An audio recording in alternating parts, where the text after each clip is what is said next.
Tarsus'un Püremerli Köyü doğumluyum. Yıllardır bu hayvancılık işiyle uğraşıyoruz. İlkbaharda, Mayıs aylarında göçeriz yaylalara, Toros Dağları'na. Güz ayları, bu aylar geldiğinde de geri dönüş yapıyoruz.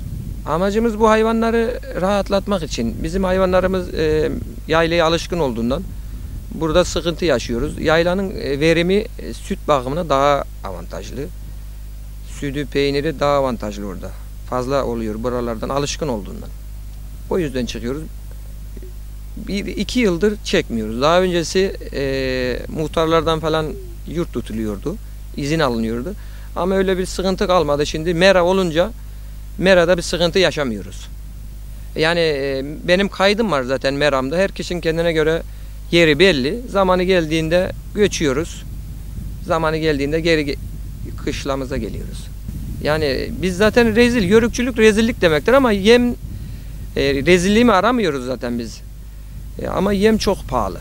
Yani şu an yemin çuvalı 300'den 350-400 arası. Yani burada çok zorluk çekiyoruz. Bütün yörüğün de sıkıntısı zaten bu yem. Ben öyle biliyorum. Yani hele bu kış aylarında yağmurun altında, çamurun altındasın. Yani inan ki çok zor. Bir de kurt bak. Bir de özellikle bu kurt piyasaya çıktı. 3-5 yıldır gerçekten perişan bir durumdayız yani. İnan ki malımızı rahat merada otlatamıyoruz ya. Gündüz de kurt, gece de kurt. Yani hırsızlık bir yana, kurt bir yana, yani gerçekten sıkıntı, çok büyük sıkıntıdayız yani. Hele bu kurt olayı yani yörüklerin gerçek başına bir bela oldu yani. Baranaklardan bırakıldığı da belli diye biliyorum abi bunu. Yani keyfi bırakıyorlar.